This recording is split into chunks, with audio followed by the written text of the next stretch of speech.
Hi guys, welcome back to That's in Ken. I mean, like, what's up? Do y'all like that intro? Let me know. I need y'all to be more interactive with me because I'm trying here, but I cannot be talking to myself. I cannot. It's 3,000 people that just watched this video. Y'all ain't even commenting. Not this video. One person commented all. No. You know, they got all the comments. It was other people that commented on the video. There was one person that had a lot of comments. But this is the labor and delivery story time video. As you guys can see by the title, if you didn't watch the labor and delivery vlog, go watch the labor and delivery vlog. Like, what are y'all doing? That was an hour and 30-minute vlog that we did for y'all. That we did, and we wanted to publicize. For all the mommies out there, for all the dads out there, I know the dads don't be really into that stuff because he didn't watch not a dang on video. But for all the moms out there, for all the dads out there that just want to see what the experience is like for the first time. But in today's video, we're going to be talking about our experience, everything that we may have left. Well, all the stuff that we have left out and was just like, we're going to talk about it in another video and go into detail. So yeah, I hope you guys like the video. Make sure you guys comment some video ideas because we're going to keep on posting. Like, we got a family now. We got more stuff we can do. I don't got to sit around and wait for him. I can just do videos with my baby if that's the case. And I mean, hey, I'm just going to try here, okay? Anything you would like to say? Nope. All right, so without further ado, let's get into the video. All right, so first, in the labor and delivery vlog, y'all can see that I was in some pain. And I was in pain from like 4 hours. I was in pain for hours, bro. And this man was on the game. No, for real though. I was in pain for hours, and then I tried to go to sleep. I took a bath and everything, and I tried to go to sleep, and I was still in pain. I had told him before I went to sleep, like, we're going to the hospital. I know we're gonna go to the hospital tonight because I think we're gonna have her. Cool. Which y'all seen in the video, I explained that. But when we got to the hospital, y'all, I was 2 centimeters dilated, and basically he decided that he was gonna keep me at first. At first he was like, okay, we're gonna admit you. And then they went and talked to my doctor. So my doctor's office is with Advocate, and the place that I had my baby at was Advocate Christ. So Advocate has multiple hospitals and multiple medical centers that they work out of, but my team, OBGYN team, specifically works out of Advocate Christ. So remember that my team work out of Advocate Christ, and Advocate Christ is where I was having my baby at. So basically, the hospital had to call my doctors and let them know that I was there, and I was 2 centimeters dilated. And basically, my doctors told me, like, or told him that they want me to increase in dilation at least 1 centimeter. I had never gotten a cervix check. Like, from my last appointment, from my 39-week appointment, I didn't get no cervix check because my doctors told me, like, I wasn't gonna be able to get one because it's only allowed if I needed it, like if it was some concerns and all of that stuff. Dude kept on sticking his hand up in there. Yeah, he kept coming in, but y'all, you also, like, when they do cervix checks, they also ask, could they allow another person to go in and stick their hand in as well to check your cervix, basically to see if both of the numbers match. Keep that in your mind, y'all. Keep that in mind the whole video. If his number match my number, then we good. Cool. So I talk with my hands. So after that, basically they kept me on the monitor. They was monitoring the baby. The baby was doing good. I was doing good. Blood pressure was great. Everything was going good. The only thing that I needed to do while I was sitting in a triage, was to dilate at least 1 centimeter to get admitted. So after a while, he ended up coming in and checking me again. And when he checked me again, y'all, he told me I was 3 centimeters dilated. Now, I was sitting, as y'all can see in the video, I was sitting there, I was in pain. I was like contracting and all type of stuff. Like, my contractions was like, what, 1 to 2 minutes apart and stuff? Like 3 to 4, I think. But they wasn't like consistent, like back to back to back. But like, they were coming, like you could see it on the monitor and everything. Cool. So after that, he admitted me, and yeah, but honestly, y'all, I really think he wanted to admit me anyways, not gonna lie, but I'm gonna keep the story going. So we ended up getting admitted. We ended up going into the hospital room, and this is what stuff became frustrating. Very, very frustrating. So I was told that I was at a 3. They came and checked me again. They checking me like every 5, 6 maybe hours, just to see if I'm increasing in dilation, because again, my contractions are going up. They finally put me on Pitocin, y'all, and they told me like, once I get on Pitocin, I'm gonna feel these contractions, and you know, stuff is gonna start speeding up for you and all of this stuff like that. No, I was not feeling the contractions, y'all. I felt the contractions more when I didn't have the Pitocin, which is so crazy, because I see a lot of labor and delivery vlogs and stuff like that, and they be like, you know, when they had got the Pitocin, oh, it was just like crazy. Them contractions was beating them up, and you know, they damn near wanted to put a motherfucker in the headlock. No, not for me. I was sitting in the room chilling. Could you agree to that? Yeah. For sure. I was sitting in the room chilling. Nothing. Cool. So now, you know, when you got Pitocin, they increase your dosage of the Pitocin like every 30 minutes, 45 minutes, maybe an hour, like up 2. So it goes by 2. So I'm continuing to, you know, get increase in dilation. And at this point, I'm basically asking them, can I walk around the hospital or something to help me dilate? Like, can I do something? But the night that I went into, I guess, pre-labor, active labor, whatever you want to call it, y'all, we had went on us a journey. We went up the hill. We went down some stairs, up some stairs. Like, we did a whole, we did a walk around our house or whatever, because it's a nice, cooler area, you dig? But yes, we walked around our house, and basically, I guess that helped a little bit too. So I was just like, you know, can I walk around a little bit? Y'all already said I'm at 3. Like, how can I progress this even more? They came back in the room, and they had told me that I had dilated to a 4. I'm like, okay, I'm doing something, but I'm still not feeling these contractions that people say like hurt, and like, you know, that's one of the worst parts other than actually pushing a baby out. So then after that, mind y'all, these people is basically checking me twice. So I'm getting fingers stuck in me twice, opening up all types of stuff to see how much I'm dilating.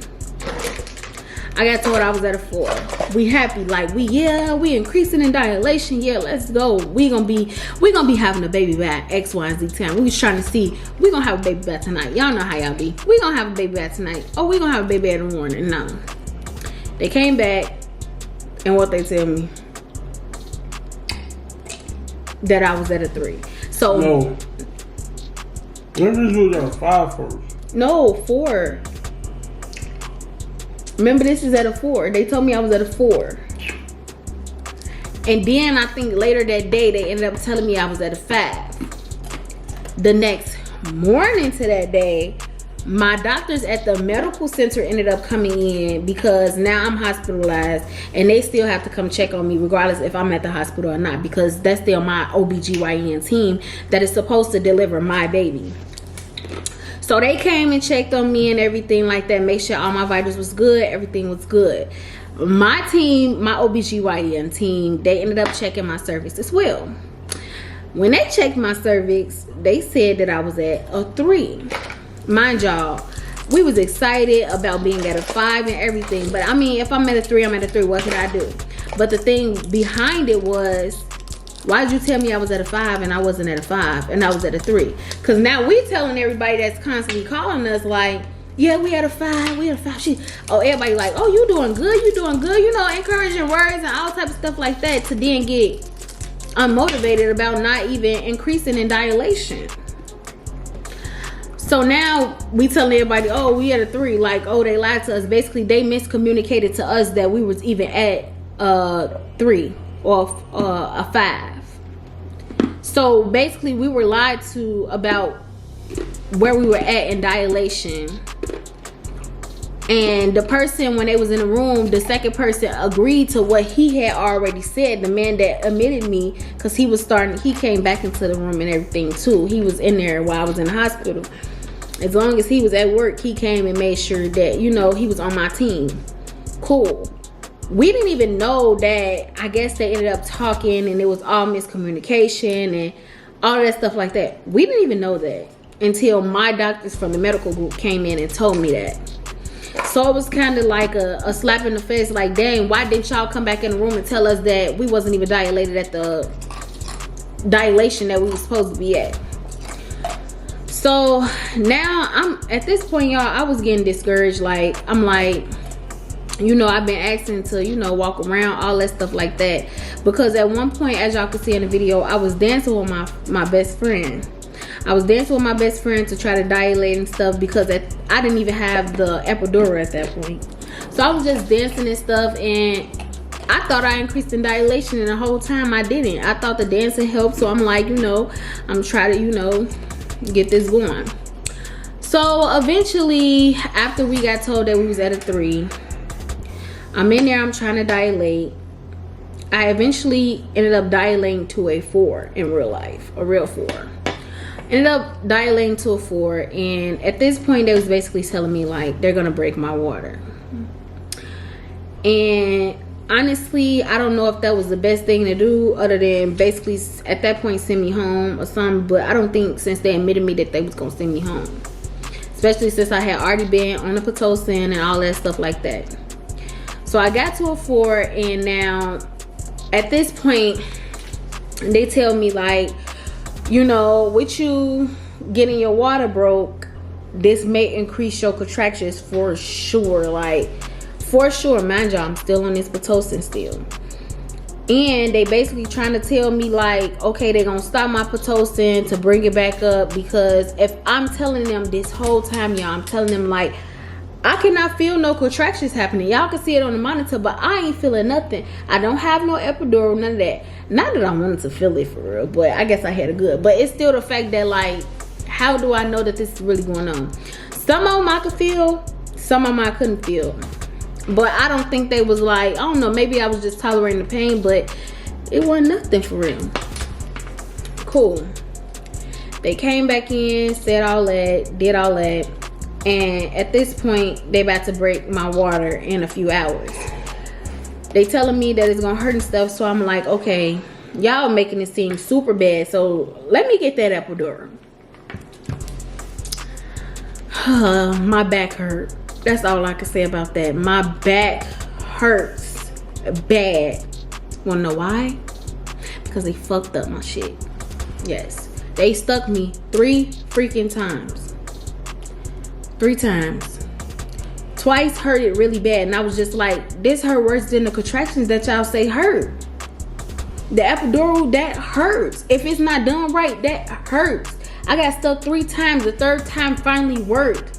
Finally went through, and I told that lady, after this time, I don't want to be stuck again.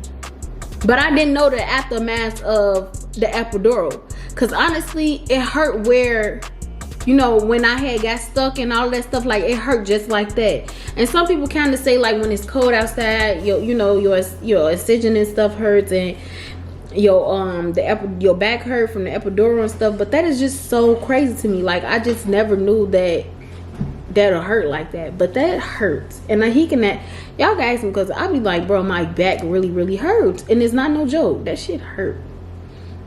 So I ended up getting the epidural. Worst experience. Would never get the epidural again if I have another kid, because I didn't need the epidural, but I thought it was gonna, like, I know when your water break, like, you dang near there, like, not you dang near there, but like, your baby is like on the way.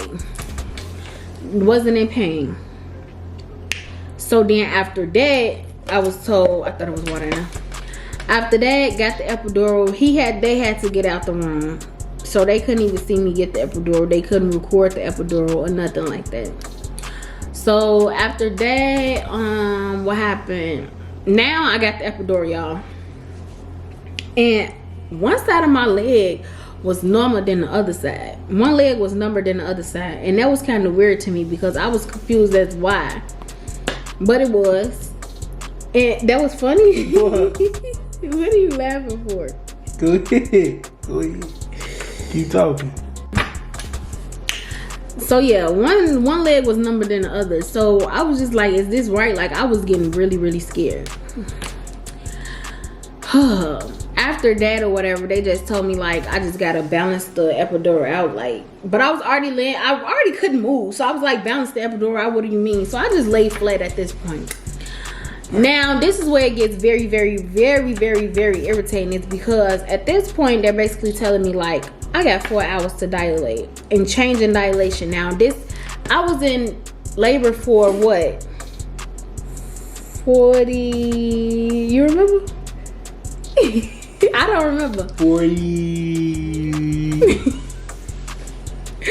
I was in labor for some hours. 49 hours and 36 minutes. I don't believe that. I was in labor for a long W dad in the comments. long time.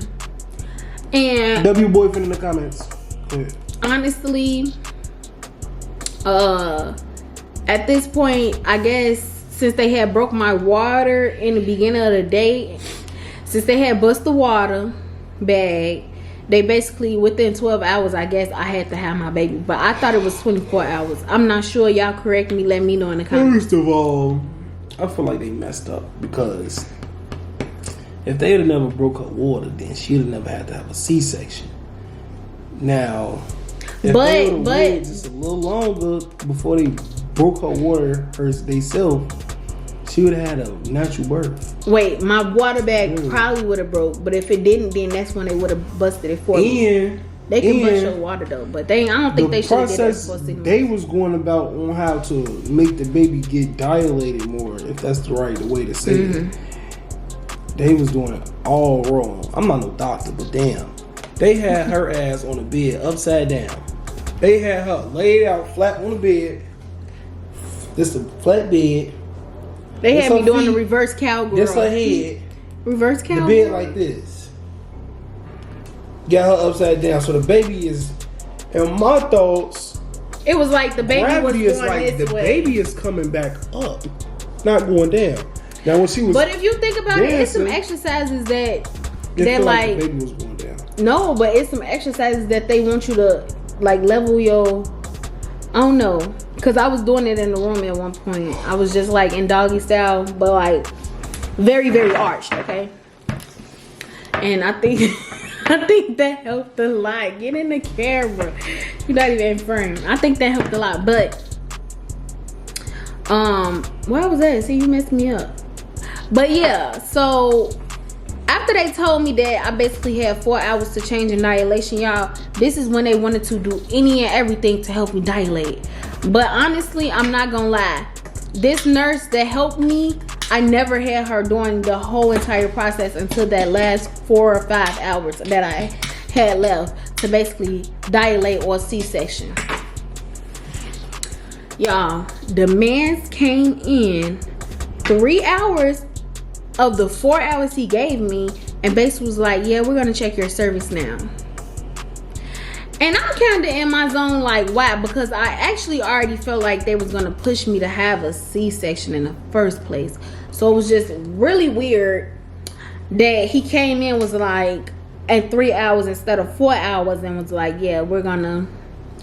What do you mean by that, sir? No explanation, no nothing. So they failed us by not explaining to us about anything that was really. And me playing the game, I'm on rec, and I'm just talking to my boys on rec. Like, I'm like, what the fuck? This is important, huh?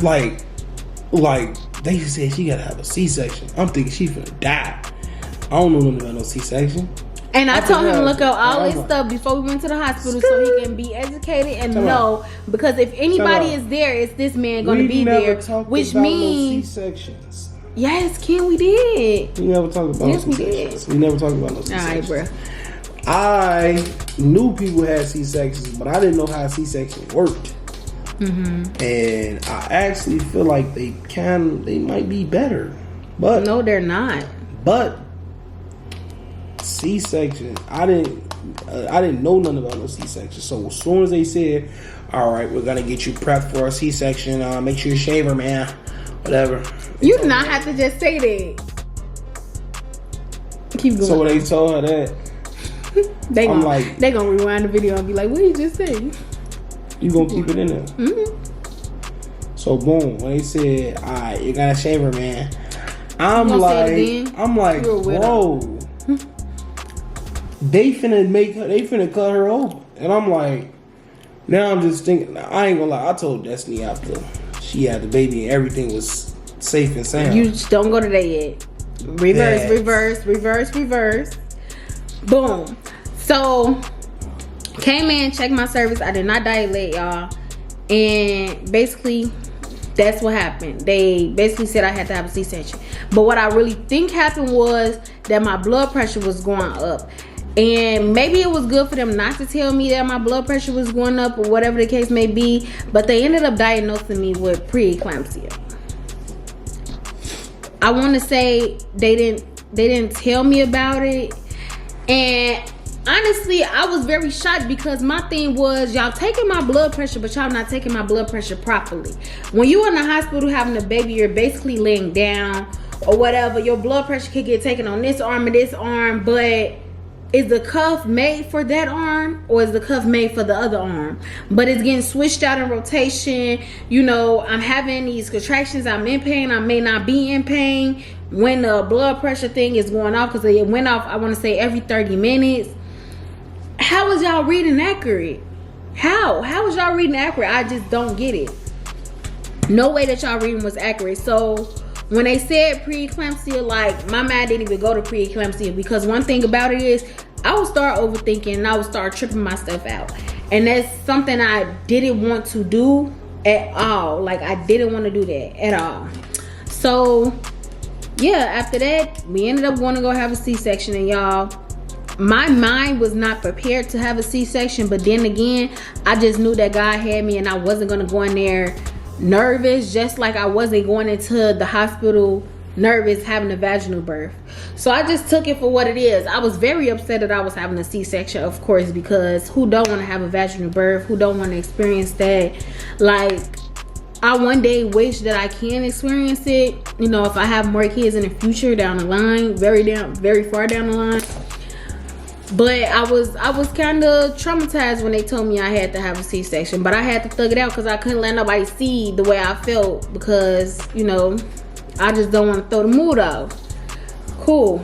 Y'all, the OR looks amazing, by the way. I only seen the OR for real in Grey's Anatomy, and that look amazing. Why aren't you in the camera frame? I'm looking. No, you looking at the camera, not in the camera frame. The OR was amazing. It looks amazing. What you feel about the OR? How you feel about the OR? How you feel about the way the OR look? What's the OR? Operating room. It was clean. So yeah, we went in the OR or whatever, and y'all, I just prayed before I laid on that table, because honestly, like I said, I did not have my mind on no doggone C-section at all. But now it's Kendrick's turn to talk, because I think I did enough talking. Go ahead and tell me about your experience in the OR. What happened? Because I was in and out, so I didn't really So she was knocked out. So, well, she was knocked out, but she was not here all the way. So when they first moved her, and they took us out the other room where she was gonna have a vaginal birth at. When they transported her to the OR, they told me I had to go to another room and wait until they prepped the OR to make sure everything was clean and sterile, I guess. So she came back. That's what they told you? Yeah. She came back and got me in like after 10 minutes. And like, bro, I ain't gonna even lie. I'm sitting in that room and I'm just thinking, bro, why am I sitting in here? It look like dead people be right here. Like, I ain't gonna lie, I'm looking around and I seen this big people do pass away up in there, but then it don't, like the way Grey's Anatomy make it seem with a black Ziploc. I mean, it's like a Ziploc bag, like a clear Ziploc bag, and it looked like it was like a bunch of red, gooey stuff in there. And I'm like, bro, they gotta be some on the insides. But I'm like, ugh, what the fuck? I can't be sitting right here with no dead people shit. It may be blood too, because wait, could you get a blood transfusion during surgery? I don't know. But whatever it was, bro, I ain't gonna lie, I was creeped out then. It was like dim in there. Like it looked like something off a movie. And I'm like, bro. It was dim to you? I think it was really bright. No. In that room it was bright. Outside that room it was not bright. It was like dim. And I'm like, bro, it looked like Y'all know, like, when y'all watch a movie and then they go to the abandoned hospital or something, but they got still, like, the little flickering lights and shit. But, like, the lights weren't flickering in there, but they was dim. So I'm like, bro, this look a little creepy. I ain't gonna need cap. So when the lady finally got me, we only had to walk, like, right around the way. It was, like, literally 10 seconds. Walk down to that little room. When we got in there, all the doctors had on, like, all these, like, their whole body is covered up. Like, thing, like, only skin you can see is, like, they forehead maybe. And that's it. Like, they got on masks, they got on hats, they got on big old suits, gloves, pants. They got the things over the shoes. Like, everything is covered up. And they made me wear everything, too. But I didn't have to wear no hat. No, I did have to wear the little stocking thing. I had to wear one too. But I didn't have to wear something. Anywho. You didn't have to wear the face mask. Right. But I still wore it. Because I wanted to look like a doctor. So, when I put all that stuff on, I ain't gonna lie, I'm like, bro, this is really real. Like, I'm really finna have a baby. And like me, I'm like, bro, I'm finna have a baby, but I'm not finna have a baby. She finna have a baby. But I'm like, damn. So, boom. I get to the room. Now, I'm sit down. They give me this little stool. I've been made it to the room, but I keep restarting. So I made it to the room, and they give me this little tiny stool. Imagine, I'm a big boy. Like, they give me this little itty bitty stool, and I had to sit there the whole surgery. So they put it right by her head, and from her neck down, basically got curtains. Yeah, my hands was like this. Her like hands, I was laying like that. Like her arms was out. She got full control of her arms. So that's all I had control. Imagine her laying down flat, like this a flat table. All this is gone. Like, you can't see it. He didn't just have to see none of that. And like the doctors, they just down there operating on her. So like when I sit down, imagine they got this big old computer screen right next to her, like right here, and then she right here on the operating table, and then I gotta squeeze in between that. Wait, was they recording the surgery? No, they didn't record, and I couldn't record, but I still got something. But that's besides the point. When I got in there, they started doing the surgery, and I'm like, damn, why ain't she in sleep? I didn't know she wasn't going to sleep. I didn't know they wasn't gonna put her to sleep. She was still woke, and she just sitting there like. At first, when they started doing the surgery, I was up. I was up. Tripping. When they started, when the baby was out of me, is when I started like getting out of it. Like, I was beginning to get tired, like sleepy as ever. I was worn out, man. The doctor was sitting on the computer right next to us, and she was like, I was basically like asking her everything, basically like confirm stuff, like asking. And shout out to that nurse, because she was one of my nurses, and I really liked her. I'm like, dude, she's supposed to be like going in and out like this. I'm asking her that. I'm asking her like, is me sitting here 100% safe for, everything that's going on right now? Because I ain't gonna lie, I didn't feel safe. And then I forgot if it was after the baby came out also or before it came out. Also, I was asking her questions too, like what they was doing. So she was kind of like walking me through what they was doing at that moment, which I think really, really, really helped a lot. Because after the baby had got out, after they took the baby out, like at one point they was punching my shit. Boy, they was punching me in my stomach. I was stepped on, like I felt like it was terrible. That was after the baby came out. I know, I just said that. Like, I was asking her what they was doing, but they had to take your placenta out too. So. While they was cutting her open to pull the baby out, I seen blood chunks of her insides coming, like just flying out, like. Y'all know, like when y'all watch a movie and then y'all see that they got a pile of clothes and they just do this, and then you just see all the stuff just flying out. I seen the blood chunks just flying out, and I'm like they really like doing this right now. So So now at this point, I'm like, bro, I'm thinking in my own head, like, bro, this is real life crazy. Hold on. Like, you don't even know what to really think about when you experiencing that, because a first time experiencing that, obviously you know how a baby is born. And that was my first surgery. Being in the room with it, like with the whole process going on, it's crazy. There wasn't no vaginal birth, so I didn't see too much. They had everything covered up. But the fact that I know they cutting through layers of her stomach. They cutting through layers of her stomach, and they finna pull my baby out. Then they finna sew her back up. That was crazy. And I'm like, she just sitting here through this, and she woke, and it's just like my man racing, like, this girl strong as hell. Obviously not just her. Like, if you had a baby, if you any a female, woman, and you had a literally baby, any woman, props to y'all. C-section, vaginal birth, whatever, that shit is crazy. You got a whole human coming out of you. You was a strong person. Cause me personally, I wouldn't do it. I'm a man. I wouldn't do it. I wouldn't even. You have to be strong to carry a child. I would like, listen, if I could change my gender, bro, I would never do that, because that baby stuff, bro, that's over with, bro. Like, no sirree. Like, I don't even know what to go to. But if you was a woman, you wouldn't have a choice.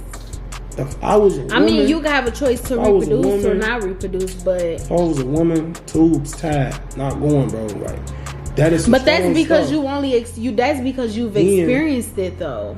Then, well, you didn't even experience. On another note, the doctors, and I'm like, the doctor, like, I seen this doctor just walking. You know, he came through before the actual surgery. He came to the other room. And he was telling her, like, yeah, he finna be the one doing the surgery. And I'm just looking at it like, this nigga don't look like he know how to do no damn surgery.